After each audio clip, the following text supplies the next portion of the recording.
If you own a BMW, for sure you are familiar with that sound.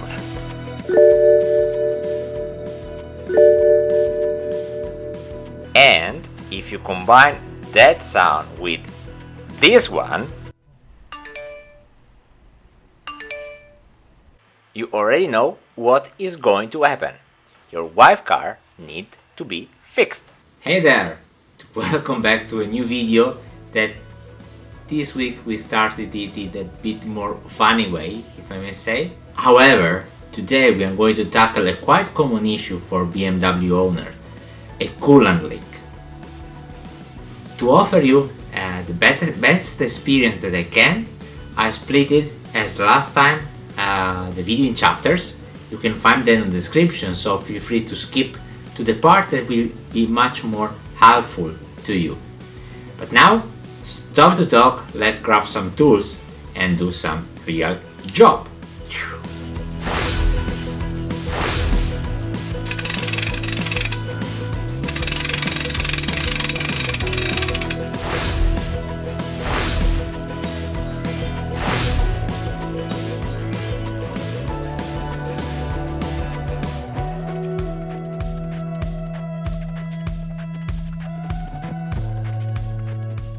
So the first thing to do to troubleshoot the leakage is to create some space. As you can see, this is an M47 engine, 4-cylinder, and this is an help for us because we will have a lot of space here as 2-cylinder missing. So now what we are going to do is to remove this cap, remove this one to get a better access to the possible leak somewhere there. Let's do it. To start, we are going to remove the air cover intake that is secured to the engine thanks to 3 T20 torques. Then it's time to remove the front part of the engine cover that is secured thanks to 2 5mm Allen keys. So now we gain some space for step 1 of troubleshooting, the visual inspection. And I can see already here that we have, this is something that is not expected to be on an engine.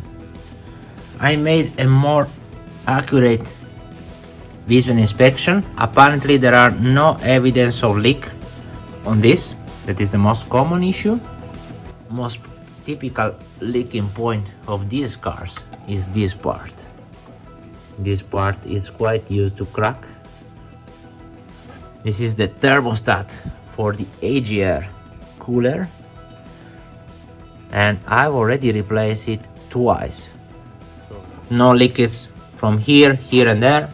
And looking on the base side, despite a spot here, I've noticed that the most of the leakage is over here. So if I put my finger here, you can see it's full fill of coolant, and that leads me to the suspect that the leak is on the inlet line. Of course I was wrong, but as this is another potential leaking point, let's go explore it till the end. Maybe it could be result as very useful for some of you, so let's go there. From here we have the inlet line that goes to the engine, and this hose, this pipe, is connected to a plastic, how can I say, element that is then connected to the engine. Let me see if I can show you a bit better it. As this plastic collector is accessible only by removing the air intake, I prefer to use an endoscope to show you where this water inlet hose is then connected to this plastic duct that is then installed on the engine. and this is a possible location for a invisible, if I may say, leak. As conclusion, best way to check for a coolant leak is to check it with the circuit in pressure, and to pressurize the circuit, the easiest way is to have the engine in running condition, but run an engine without being able to check the coolant temperature. It's not so safe. I mean, there is a risk to damage, for example, the head gasket. So let's see how on a BMW E90, E91, E92 is possible to monitor the coolant temperature on the dash.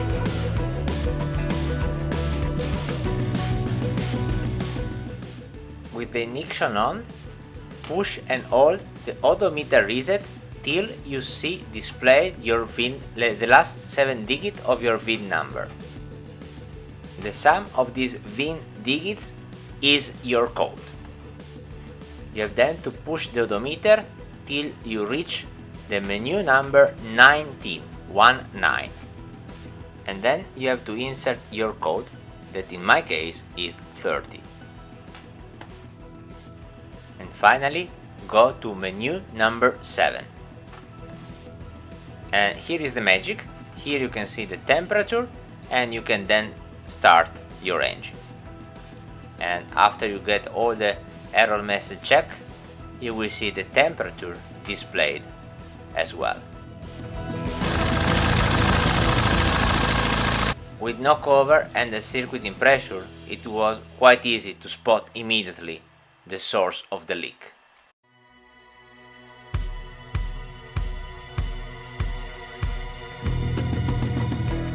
Oops!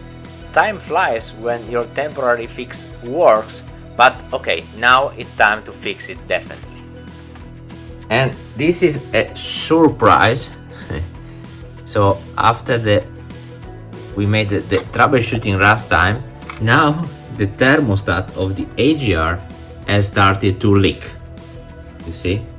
So we are going to replace also the AGR thermostat. An additional job to be done.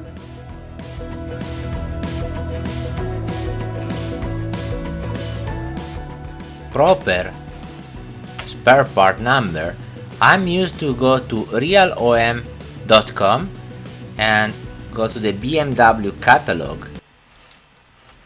If you enter the last 7 digits of your VIN,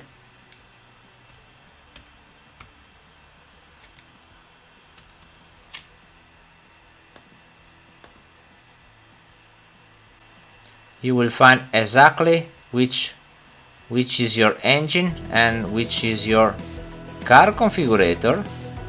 So then you can go to browse the parts, and then we can access to the section that we are looking for. So in our case we have an issue. See, there are all the possible options. In our case we have an issue with the coolant, so I think we should go to the radiator section, and here we see all the parts. So in our case, this is the pipe, this is the hose that we are looking for. We just enter into it, and we see that this number 7 is the pipe that we are looking for, and this is the part number. So then we can go to our shop with that part number, and we can easily minimize the risk to get the wrong set. I'm planning to drain the less that I can. So my intention, as this pipe is that level and the expansion tank that is connected is the lowest one, I hope that by draining the expansion tank I do not need to drain the entire circuit. Finger crossed. And let's start by draining just the expansion tank. To drain it, I'm going to use a hand pump.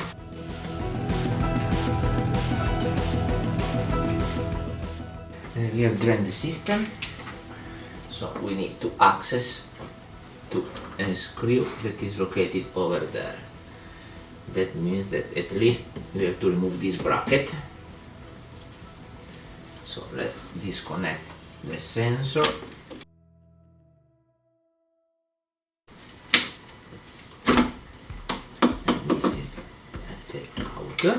Alright, so let's try to drain the rest of the water. And as you can see, BMW is having this smart system, so you need just to pull out this metal clip and then you can quite easily pull out the pipe. I'm sorry, today's video will be a bit disruptive because I have my kid that is helping me. Nevertheless, here we have just gently pull it out.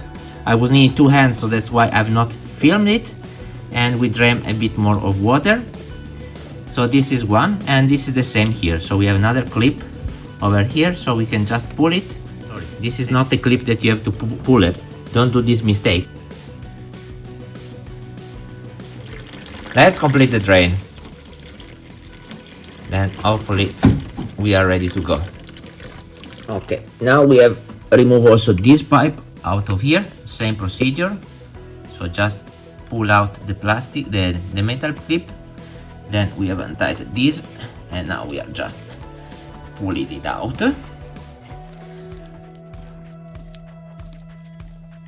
Okay, this is out. And then to remove the thermostat of the AGR, we have these two bolts, one here and one here, that is in a quite tricky position. And for tricky, I mean that we have to remove all the screws that are tightening the cooler as well as the bracket. Alright, I'm trying to move this out. So I remove the two screws that are securing it to the flange.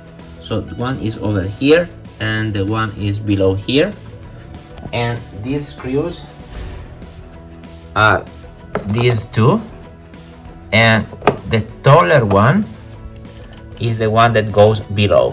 When you do these jobs, be careful to not mismatch the screws and the washer, because the position is quite critical and it's much better to keep it as it was.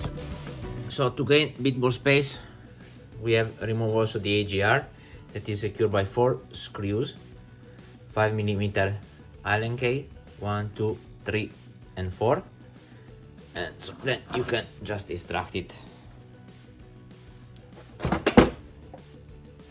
and you can have a look. That is pretty clean to be this one.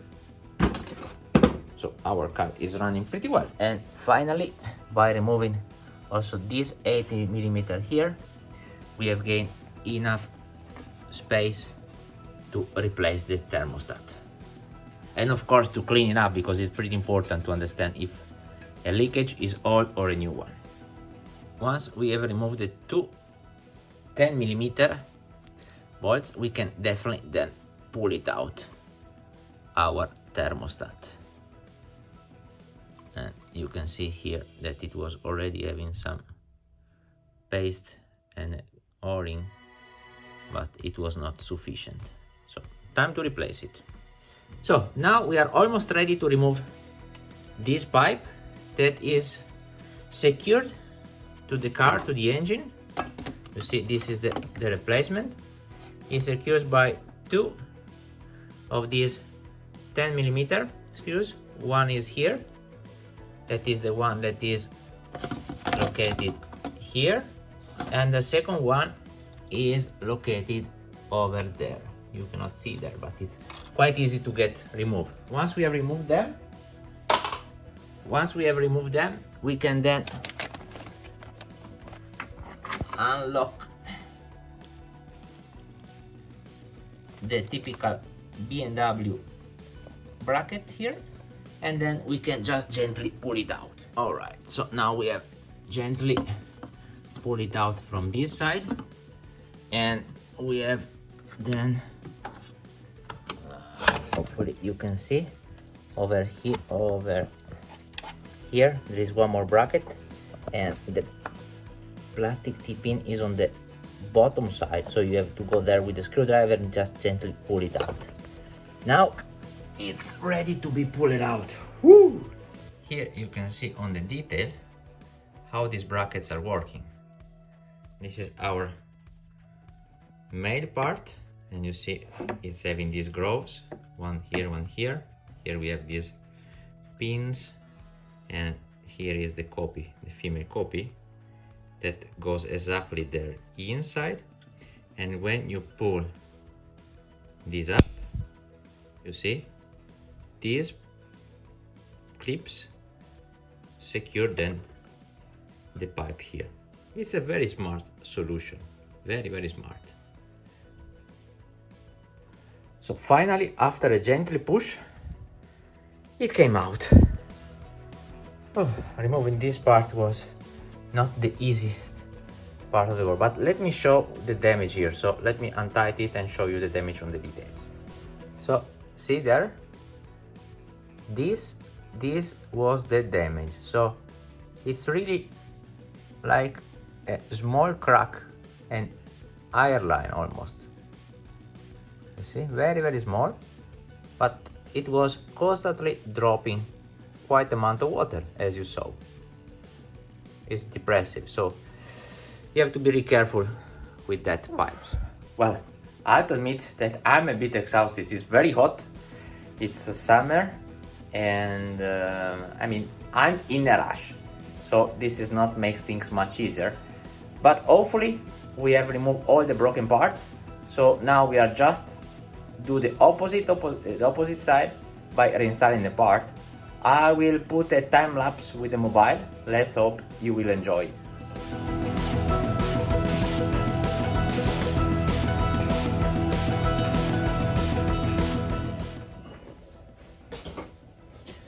I don't know how much good is doing this one, but I'm going to put over here some paste to avoid this hopefully to leak. Don't get me wrong, I know that this is not really the optimal way to do these jobs, but I'm in a rush as mentioned, and I need the car for the holidays, so let's put it back there.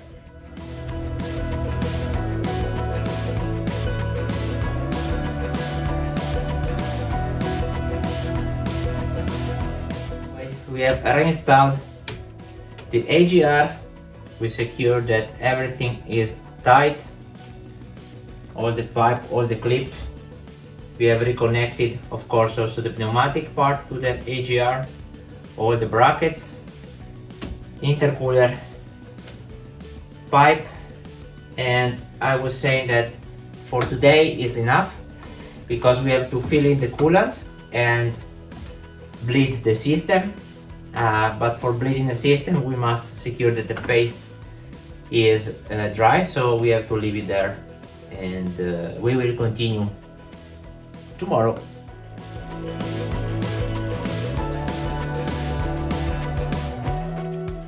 Today we have filled in the reserve expansion tank. Now let's put the internal heating at maximum and start the engine.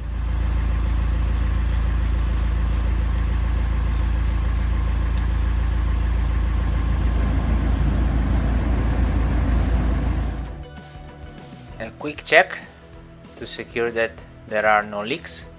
I left the needle valve open to facilitate the bleeding of the system, and as you can see here from the return pipe, there are still some bubbles, and let's use the needle to speed up the bleeding. So once you see the coolant to flow out, with no more air bubbles, then you can just tighten the needle valves.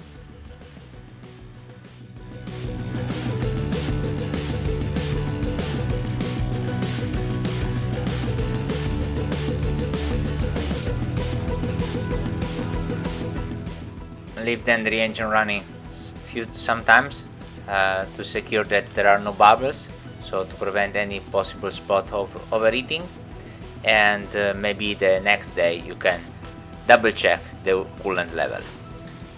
Also, this job has been made.